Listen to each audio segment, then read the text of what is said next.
கூட்ஸுக்கும் ஸ்டாக்குக்கும் உள்ள டிஃபரன்ஸ் ரெண்டுமே சேமா இல்ல different? Goods, stock.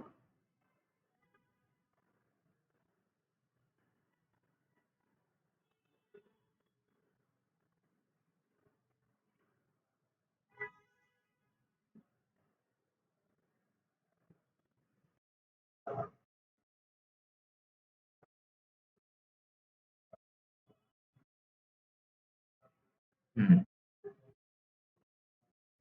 S, correct. Unsold goods.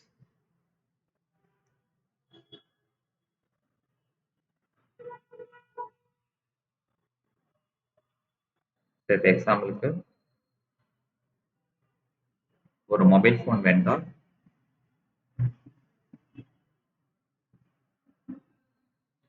First March 2025 அப்ப 1000 மொபைல் ஃபோன்ஸ் பர்ச்சேஸ் பண்றான்.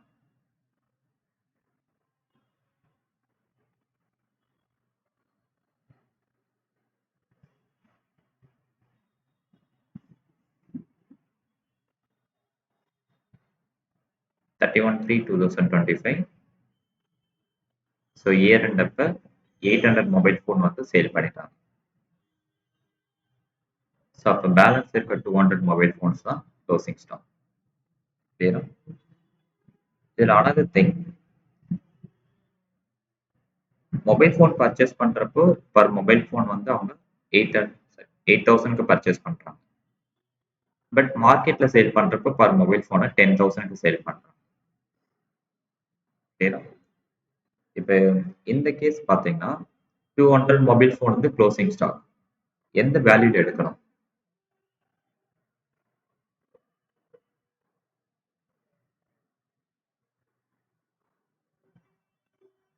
8,000.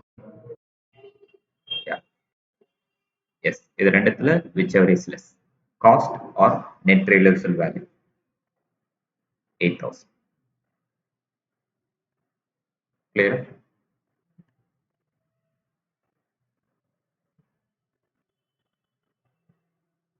Next one.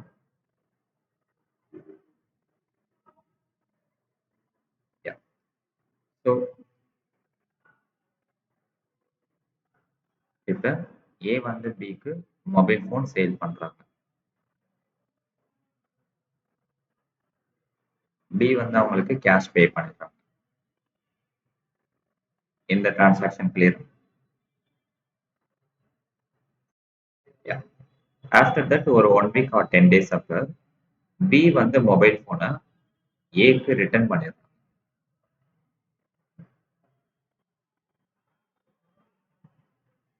சம் டேமேஜ் இருக்கு இல்ல சம் அனதர் இஷ்யூஸ் சொல்லிட்டு மொபைலை ரிட்டர்ன் பண்ணிடுறாங்க. ஸோ இப்போ இன் திஸ் கேஸ் பி வந்து பர்ச்சேஸ் பண்ணிட்டாங்க, அந்த மொபைலை ஏக்கு ரிட்டர்ன் பண்ணாங்க. அப்போ B point of view purchase.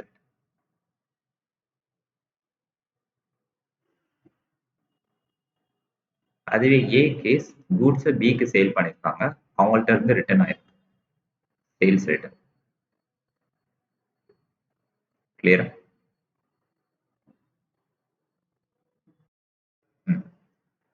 So next one, expenses. எக்ஸ்பென்சஸ்னா ஏதாவது ஐடியா இருக்கா?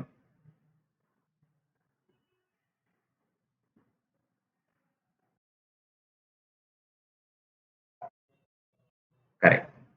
ஸோ இதில் ஆக்சுவலாக டைரக்ட் எக்ஸ்பென்சஸ், இன்டைரக்ட் எக்ஸ்பென்சஸ் ரெண்டு பிளாக் இருக்கு.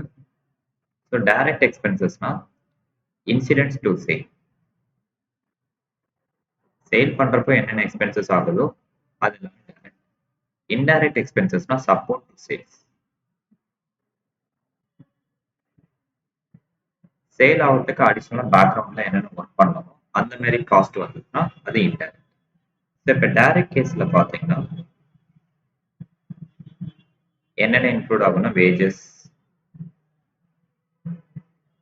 டிரான்ஸ்போர்ட், கூட்ஸ் பர்ச்சேஸ் பண்றீங்கன்னா அதோட காஸ்ட், இது எல்லாமே டைரக்ட்ல வரும். அண்ட் உங்களோட பிசினஸை நீங்க ப்ரொமோட் பண்ணாதான் உங்களுக்கு வந்து growth கிடைக்கும்.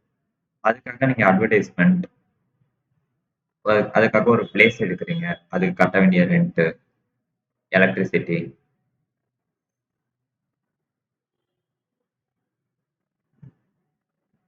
அண்ட் ப்ரமோஷனுக்காக அட்வர்டைஸ்மெண்ட்,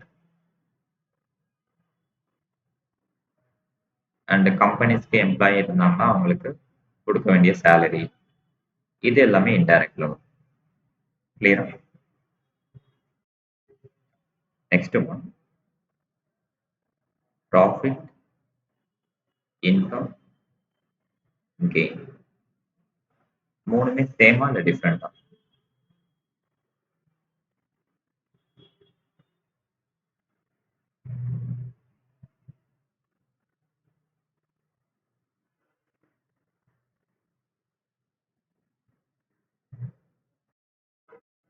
எஸ். ப்ராஃபிட்னா என்னது ஐடியா?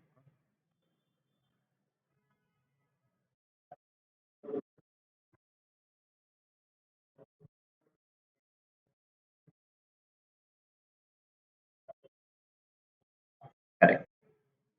பிசினஸ் மூலியமா வர்றது எல்லாமே உங்களுக்கு ப்ராஃபிட். பிசினஸ் மூலியமா உங்களுக்கு வர ரிட்டர்ன்ஸ் எல்லாமே ப்ராஃபிட். இது இன்கம்னா?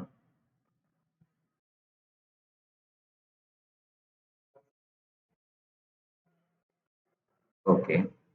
அது employee point of view. Business point of view. Okay. So இப்போ எக்ஸாம்பிளுக்கு ஏ வந்து மொபைல் ஷாப் ரன் பண்றாங்க. அந்த மொபைல் ஷாப் மூலியமா வர ரிட்டர்ன்ஸ் எல்லாமே ப்ராஃபிட். அதே மாதிரி ஏ வந்து எஃப்டில இன்வெஸ்ட்மெண்ட் பண்ணியிருக்காங்க, ஷேர்ஸ்ல இன்வெஸ்ட்மெண்ட் பண்ணியிருக்காங்க. அதுல இருந்து வர ரிட்டர்ன்ஸ், இன்ட்ரெஸ்ட், டிவிடெண்ட்ஸ், இது எல்லாமே இன்கம். ஸோ நீங்க இன்வெஸ்ட்மெண்ட் பண்ணதுல இருந்து ஒரு ரிட்டர்ன் வந்ததுன்னா அது இன்கம்ல வரும். Gain,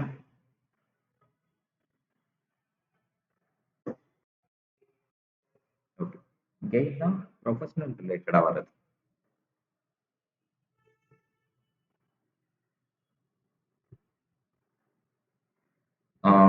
doctor, doctor fees, engineering fees, architecture fees, இந்த இதெல்லாம் சொல்றோம். இது எல்லாமே கெயின்ஸ் ரிலேட்டடா வருது ப்ரொஃபஷனல். அண்ட் ஒரு சில கேசஸ்க்கு மட்டும் என்ன என்ன டீல் பண்ணுவாங்கன்னா, நீங்க ஒரு அசெட்ஸ் வாங்குறீங்க, ஒரு மிஷினரி வாங்குறீங்க. ஒரு 2 இயர்ஸ் 3 இயர்ஸ் யூஸ் பண்ணிட்டு அதுக்கப்புறம் அந்த அசெட்ஸை சேல் பண்றீங்க. அது மூலியமா வர ப்ராஃபிட்டையும் கெயின் தான் சொல்லுவாங்க. Gain on sale of machine. கிளியரா?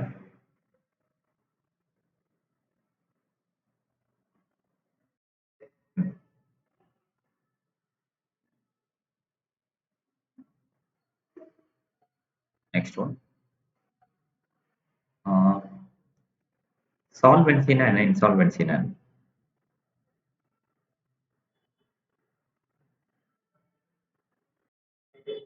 ஓகே. இப்போ சால்வென்சினா ஒரு பர்சன் வந்து பிசினஸ்க்காக லோன் வாங்கியிருக்காங்க. அந்த லோனை ரீபே பண்ற கேப்பபிள் இருந்தாங்கன்னா அவங்க சால்வென்சின்னு சொல்லுவாங்க.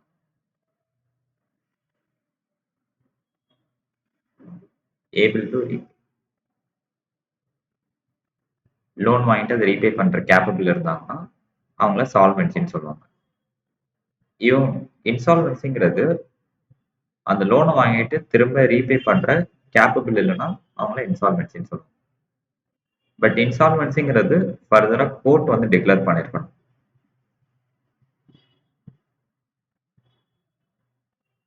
கிளியரா?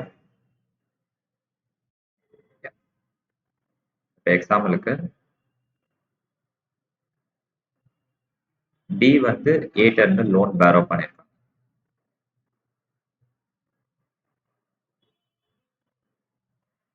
Let us assume loan value 10 lakhs. ஓகேங்களா?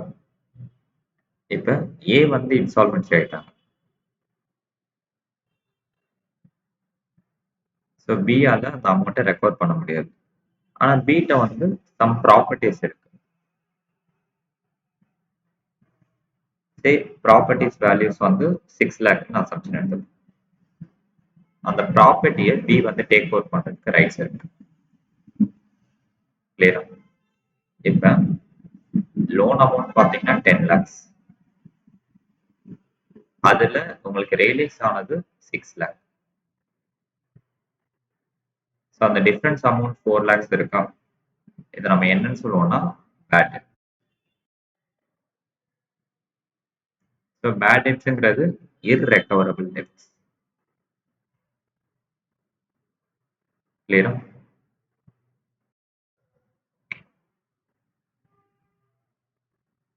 யா.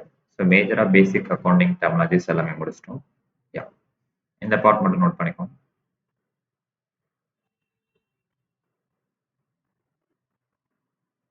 So theoretical framework, meaning and scope of accounting. Okay. So அக்கௌண்டிங்கோட information, generating financial information, recording. So ரெக்கார்டிங்கிறது டிரான்சாக்ஷனை ரெக்கார்ட் பண்ணி வைக்கிறது. கிளாசிஃபைங்னா இதை வந்து நம்ம ஜேர்னல் கூட சொல்லலாம். ஓகே. இது பார்க்கறதுக்கு முன்னாடி accounting cycle.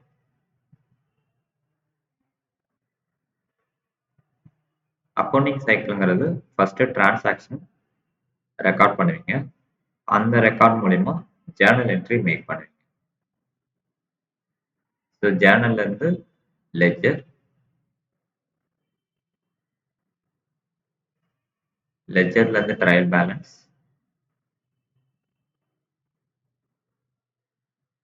After that trial பேலன்ஸ்ல இருந்து ஃபைனல். ஸோ ஃபைனல் அக்கௌண்ட்ஸ்ல 3 parts: trading account, profit and loss account,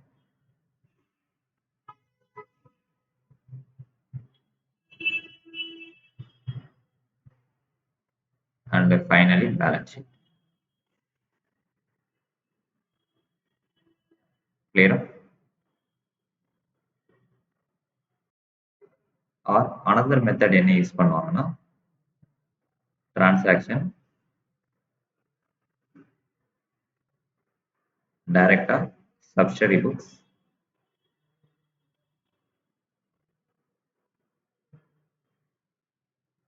so subsidiary புக்ஸ்ல இருந்து ஜேர்னல் ப்ராப்பர்,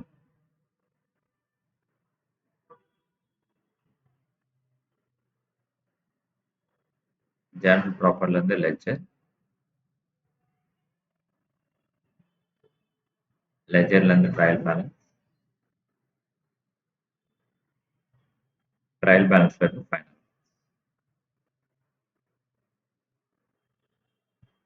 ஸோ ஃபைனல் அக்கௌண்ட்ஸ்ல 3 parts: trading account, profit and loss account,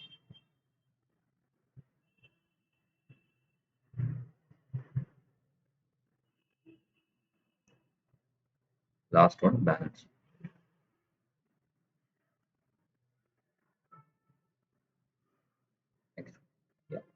so டிரான்சாக்ஷனை ரெக்கார்ட் பண்ணுறீங்க, அது ஜேர்னல். கிளாசிஃபைங்னா ஒரு இதுலையுமே இப்போ கேஷ்ல எவ்வளோ பேலன்ஸ் இருக்கு, டெட்டார்ல எவ்வளோ பேலன்ஸ் இருக்கு, இதெல்லாம் கிளாசிஃபை பண்றது லெட்ஜர். சம்மரைஸ் பண்றது அதோட டோட்டல், இது வந்து ட்ரையல் பேலன்ஸ். அண்ட் இது மூலியமா நீங்க அனலைசிஸ் பண்றது ஃபைனல், இதுல ப்ராஃபிட் வந்திருக்கா, லாஸ் வந்திருக்கா, இதை செக் பண்றது. இன்டர்பிரட்டிங், இன்டர்பிரட்டிங்னா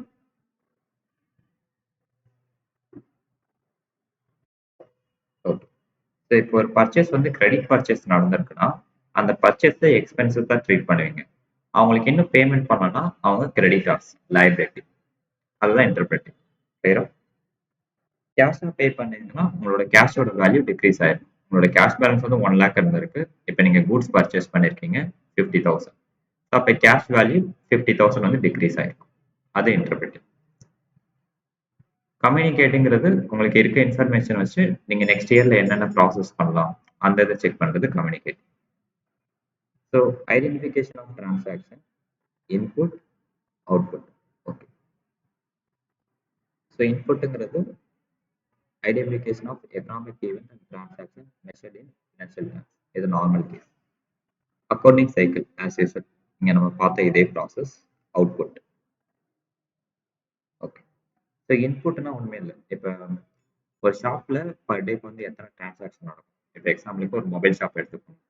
பர் டேக்கு வந்து எத்தனை டிரான்சாக்ஷன் நடக்கும்? How many transaction?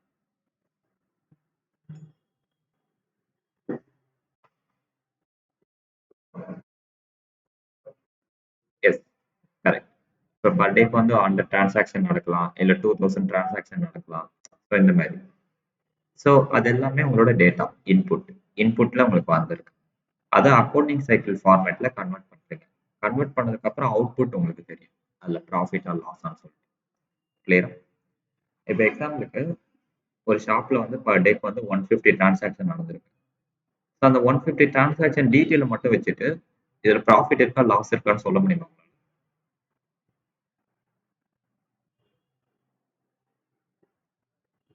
ஜஸ்ட் உங்களுக்கு டிரான்சாக்ஷன் ரெக்கார்டிங் தான் இருக்கு. பட் அதுல ப்ராஃபிட் இருக்கா லாஸ் இருக்கான்னு ஐடென்டிஃபை பண்ண முடியாது. கிளியரா?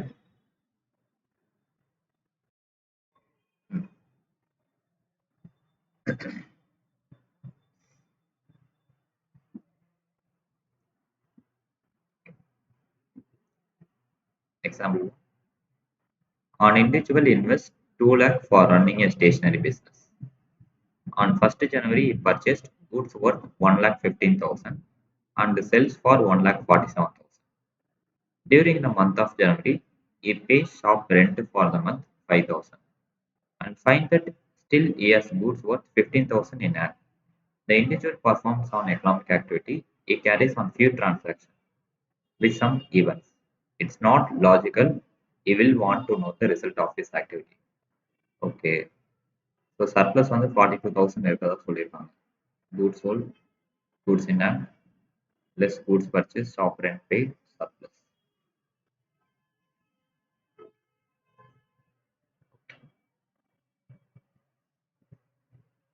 ஸோ இது சர்ப்ளஸாக நம்ம ட்ரீட் பண்ண முடியுமா? 42,000 ஆக்சுவலாக கூட்ஸ் பர்ச்சேஸ் பண்ணது 1,47,000. அது வந்து உங்களுக்கு இன்கம். அதே மாதிரி க்ளோசிங் ஸ்டாக் 15,000. இது ரெண்டையும் ஆட் பண்ணாங்க 1,62,000. ஸோ கூட்ஸ் பர்ச்சேஸ் பண்ணது 1,15,000. அது போக ஷாப் ரெண்ட் பே பண்ணது 5,000. ஸோ இந்த 42,000 வந்து ஒரிஜினல் இன்கமா?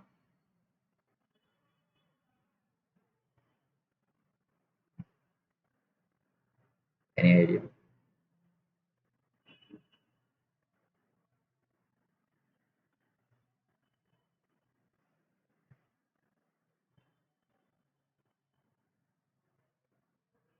ஸோ இந்த ஸ்டேட்மெண்ட் கரெக்டா?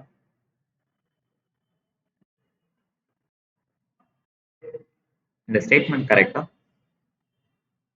ஆக்சுவலாக 2 லேக்ஸ் வந்து இன்வெஸ்ட்மெண்ட் பண்ணியிருக்காங்க இந்த பிஸ்னஸ்க்கு.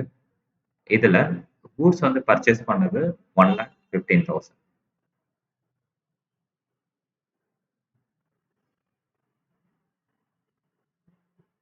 அண்ட் கூட்ஸை வந்து சேல் பண்ணது 1,47,000.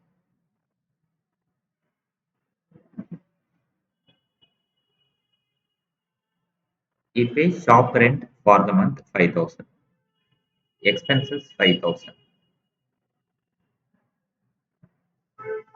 And that still he has goods worth 15,000. So the closing stock 15,000.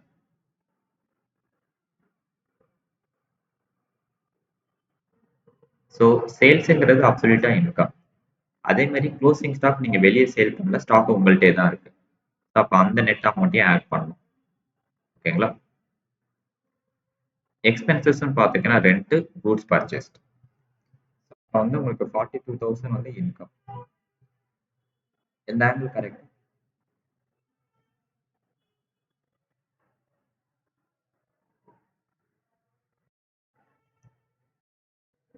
S. ஏன்னா ட்ரேடிங் அக்கௌண்ட்ல கிரெடிட் சைடில் நம்ம என்ன என்ட்ரி பண்ணுவோம்? Sales, closing stock. டெபிட் சைடில் எக்ஸ்பென்சஸ். அப்போ நெட்டாக பார்த்தீங்கன்னா உங்களுக்கு ப்ராஃபிட் வந்து 42,000. ஸோ இப்போ இன்வெஸ்ட்மெண்ட் பண்ண அந்த 2 லேக்ஸ் வந்து நம்ம என்ன பண்ணுவோம்னா பேலன்ஸ் ஷீட்ல லயபிலிட்டி சைடில் கேபிட்டல்ல வரும். அண்ட் அசட் சைடில் உங்களுக்கு கேஷ்ல வரும். கிளியரா?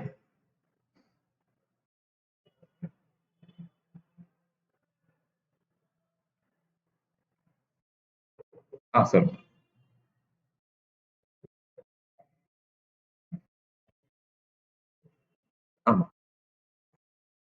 ஆமா. அதான் டபுள் என்ட்ரி கான்செப்ட். ம். ஸோ இது பேஸ் பண்ணி தான் நம்ம இவ்வளோ தூரம் அந்த பர்ச்சேஸ் அண்ட் சேல்ஸ்ன்னு சொல்லிட்டு ஐடென்டிஃபை பண்ணோம்ல. அது எல்லாமே டபுள் என்ட்ரி டிரான்சாக்ஷன். இப்ப எக்ஸாம்பிளுக்கு ஏங்கிறவங்க பிசினஸ்க்கு இன்வெஸ்ட்மென்ட் பண்றாங்க 5 லேக். ஸோ அப்ப இதை எப்படி ட்ரீட் பண்ணுவோம்னா liabilities, assets.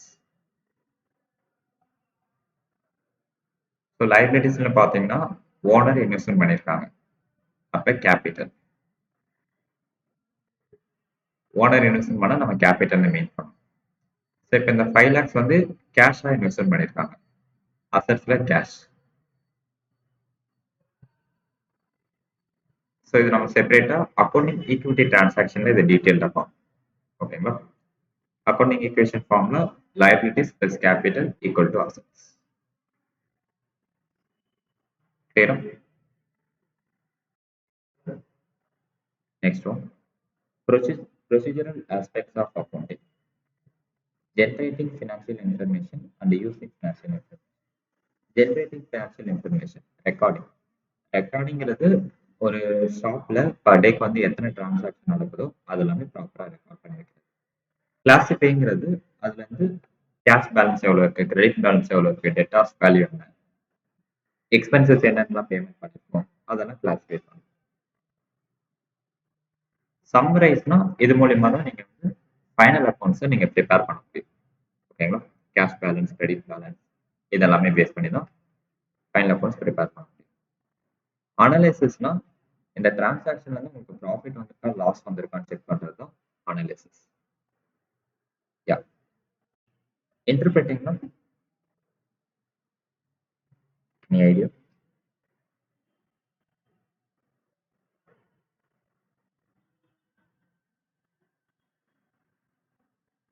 இப்போ எக்ஸாம்பிளுக்கு நீங்க கிரெடிட் சேல்ஸ் பண்ணிருப்பீங்க, அமௌண்ட் வந்து இன்னும் ரெக்கவர் ஆகுது. ஸோ அப்போ அதை இன்கமா ட்ரீட் பண்ணுவீங்களா? எக்ஸாம்பிளுக்கு இந்த வேல்யூ எடுத்துக்கோங்க. கரெக்ட். அதான் இன்டர்பிரட். Yes, correct. ஸோ இப்போ ஃபினான்ஷியல் ஸ்டேட்மெண்ட்ல நீங்க என்ன பண்ணிருப்பீங்க, இதை வந்து நீங்க இன்கமா ட்ரீட் பண்ணிருப்பீங்க. சாரி, இன்கம் சொல்லிட்டு சேல்ஸ்ல என்ட்ரி பண்ணிருப்பீங்க. ஆனா இது வந்து உங்களுக்கு இன்கம் கிடையாது. ஓகேங்களா? அப்ப அந்த பார்ட்டை நீங்க ரிமூவ் பண்ணணும். இப்போ இன்கேஸ் அந்த பர்சன் இன்சால்வன்ஸ் ஆயிட்டாங்கன்னா இந்த அமௌண்ட் மேபி பேட் டெப்ஸ் ஆகிறதுக்கும் சான்சஸ் இருக்கு. இதான் இன்டர்பிரட். கம்யூனிகேட்டிங்னா சேம். இந்த அக்கௌண்டிங் ரிப்போர்ட்ஸ் இதெல்லாமே வச்சிருந்தா பிசினஸ் வந்து இப்போ நெக்ஸ்ட் இயர்ல வந்து நம்ம என்ன பண்ணலாம், நெக்ஸ்ட் இயர்ல நம்ம என்ன டெசிஷன் எடுக்கலாம் இதெல்லாமே செக் பண்றது communicative department. Using the financial information. Okay. So financial இன்ஃபர்மேஷனால என்னென்ன யூஸ் இருக்கு?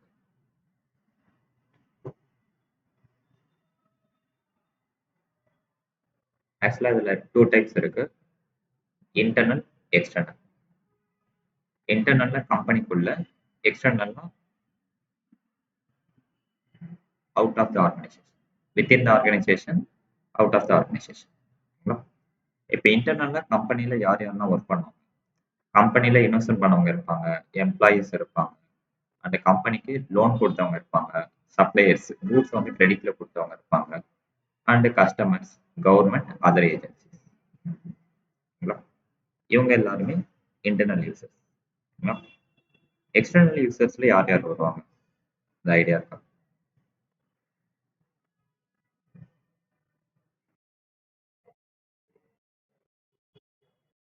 எஸ்.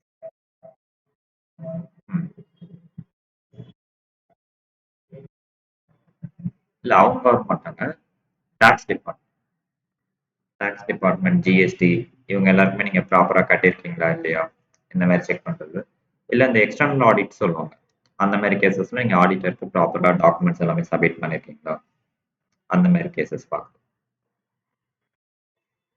கிளியரா? இந்த எவாலுவேஷன் ஆஃப் அக்கௌண்டிங் இதெல்லாமே நார்மல் தியரி தான்.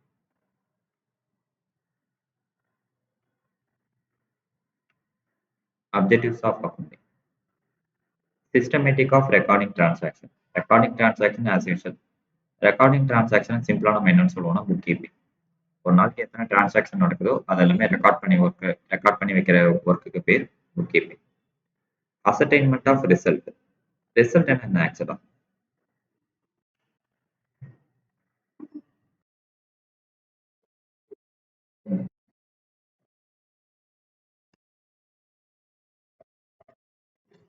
Correct, correct. இப்போ ஒருத்தவங்க வந்து எக்ஸாம் எழுதுறாங்கன்னா அந்த எக்ஸாம்க்கு அவங்க எந்த அளவுக்கு ப்ரிப்பேர் பண்றாங்களோ அதுக்கேற்ற மாதிரி அவங்களோட ரிசல்ட் பாசிட்டிவா இருக்கும். அந்த மாதிரி கேஸ். அதே மாதிரி இப்போ பிசினஸ் பாயிண்ட் ஆஃப் வியூ பார்த்தீங்கன்னா பிசினஸோட மோட்டிவே என்ன அவங்களுக்கு ஆக்சுவலா? ப்ராஃபிட் ஏர்ன் பண்ணுங்கிறது தான். ஸோ ப்ராஃபிட் வந்திருக்கா, லாஸ் வந்திருக்கா, அது செக் பண்ணுறது தான் ரிசல்ட். கிளியரா? ஃபினான்ஷியல் பொசிஷன் தான்.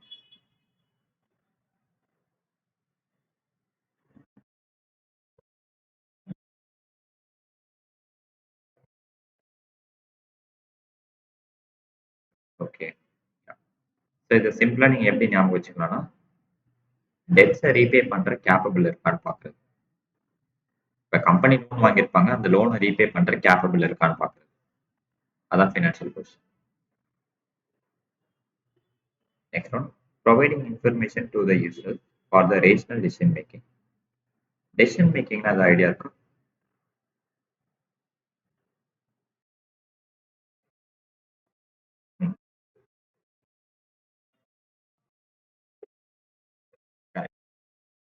கரெக்ட்.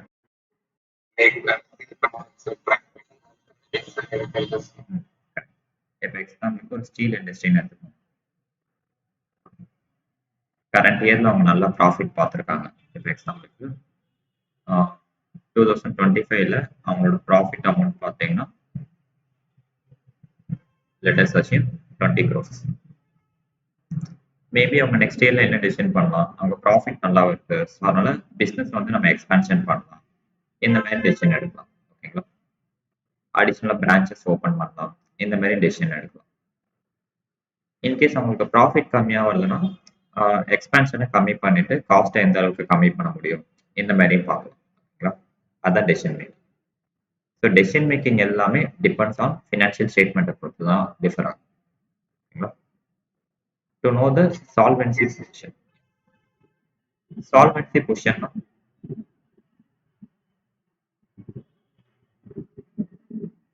ஆஸ் யூஷுவல் ஃபினான்ஷியல் பொசிஷன்ல என்ன பார்த்தோமோ அதே இதுதான்.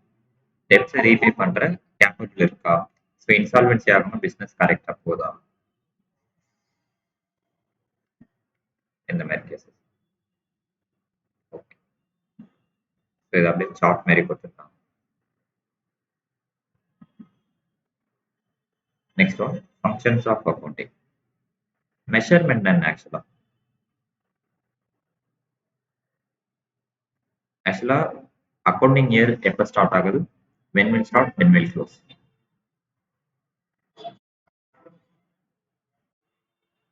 Yes, 1st April to yes.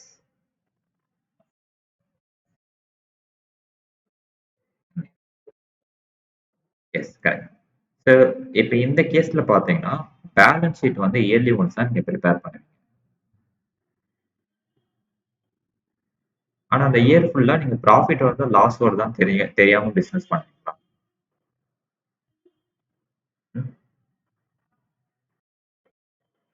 Yes, correct. So அப்போ அந்த கேஸ்ல நம்ம என்ன பண்ணுவோம்னா income statement, trading and profit and loss account every quarterly once file பண்ணுவீங்க. சரி, எவ்ரி குவார்டர்லி ஒன்ஸ் வந்து ப்ரிப்பேர் பண்ணுவீங்க. அதான் மெஷர்மெண்ட். கிளியரா? உங்களோட பாஸ்ட் பர்ஃபார்மன்ஸ் வச்சுட்டு கரண்ட் இயரை டிசைட் பண்றது. ஃபோர்காஸ்டிங்கிறது ஃபோர்காஸ்டிங் ஃபியூச்சர் பர்ஃபார்மன்ஸ். இப்போ கரண்ட் பொசிஷன்ல உங்களுக்கு பிசினஸ் நல்லா போயிட்டு இருக்கு, ஸோ அப்போ நெக்ஸ்ட் இயர்ல வந்து நம்ம என்ன பண்ணலாம் திங்க் பண்றது ஃபோர்காஸ்டிங். டெசிஷன் மேக்கிங் நம்ம ஆல்ரெடி அங்க பார்த்த அதே பாயிண்ட் தான். Comparison and evaluation. Comparison and evaluation ஏதாவது ஐடியா இருக்கா?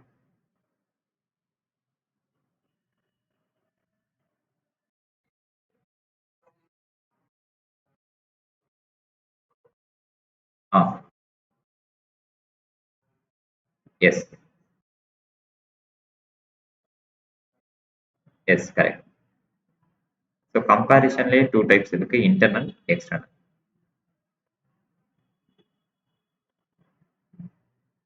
இப்போ இன்டர்னல்ங்கிறது இப்போ எக்ஸாம்பிளுக்கு 2024-25 இருக்கு. 2024ல இவங்க ப்ராஃபிட் வந்து 20 crores ஏர்ன் பண்ணியிருக்காங்க. 2025ல இவங்களோட ப்ராஃபிட் வந்து 18 crores ஆயிடுச்சு. ஸோ இதுக்கான ரீசன்ஸ் என்னன்னு சொல்லிட்டு கண்டுபிடிக்கிறது இன்டர்னல் கம்பேரிசன். உங்களோட கம்பெனில பாஸ்ட் அண்ட் ப்ரெசென்ட் டேட்டா வச்சு கால்குலேட் பண்றது இன்டர்னல் கம்பேரிசன். இல்லையா?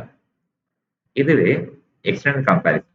உங்க கம்பெனி 20 crores தான் ப்ராஃபிட் ஏர்ன் பண்ணாங்க. பட் உங்களோட காம்படிட்டர் 25 crores ஏர்ன் பண்ணியிருக்காங்க. ஸோ அப்போ அவங்க என்னென்ன ஸ்ட்ராட்டஜி யூஸ் பண்ணியிருக்காங்க, என்னென்ன ப்ரொமோஷனலாக அடிஷனலாக பண்ணியிருக்காங்க, இந்த மாதிரி செக் பண்ணுறது external comparison. Clear? Control. Control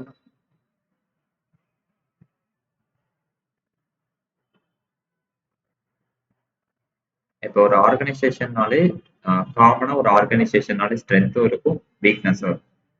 so அதை வந்து கண்ட்ரோல் பண்ண தெரியும். அவங்களோட ஸ்ட்ரென்த்தை எந்த அளவுக்கு இம்ப்ரூவ் பண்ணணும், அதே மாதிரி அவங்களோட வீக்னஸை எந்த அளவுக்கு கம்மி பண்ணணும், இந்த இதெல்லாமே தெரியும்.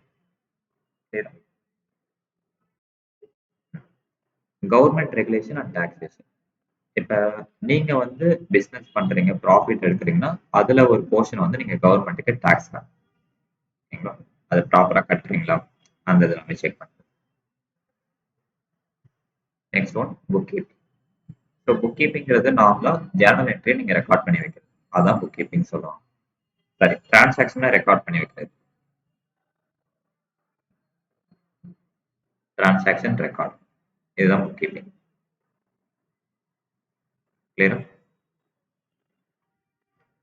Objectives of book keeping.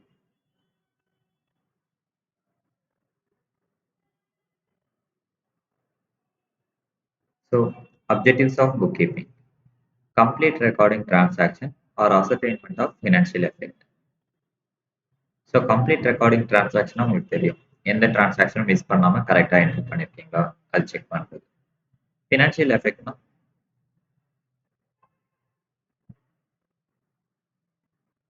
இந்த ஐடியா இருக்கும்.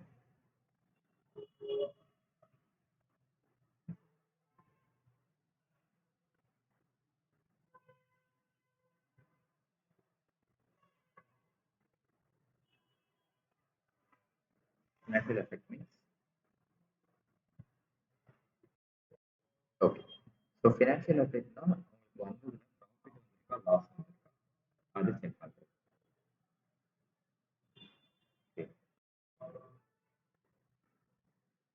Distinction between book keeping and accounting.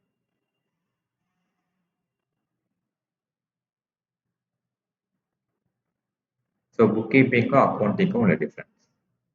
So book கீப்பிங்கிறது நார்மலா டிரான்சாக்ஷனை ரெக்கார்ட் பண்றது, அக்கௌண்டிங்கிறது சம்மரைஸ் பண்ணி அதில் ப்ராஃபிட் இருக்கா, லாஸ் இருக்கா, இதை செக் பண்றது. ஸோ புக் கீப்பிங் பொறுத்த வரைக்கும் ஒரு பேஸ் ஃபார்ம் ஆஃப் அக்கௌண்டிங் தெரிஞ்சாலே போதும்.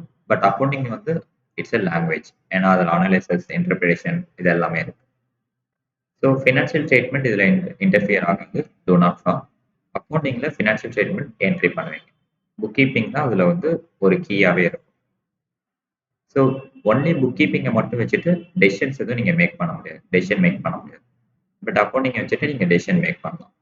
இதுல எந்த சப்ஃபீல்டும் இருக்காது, அக்கௌண்டிங்ல சப்ஃபீல்டு இருக்கும். ஃபினான்ஷியல் பொசிஷன் அந்த business cannot be ascertained. Okay, as usual financial position உங்களோட டெப்ட்டை ரீபே பண்ற கேப்பபிள் இருக்கா இல்லையா, இதெல்லாமே புக் கீப்பிங்கை பார்த்தா உங்களுக்கு தெரியாது. அக்கௌண்டிங் இன்ஃபர்மேஷன் வச்சு தான் உங்களால செக் பண்ணலாம்.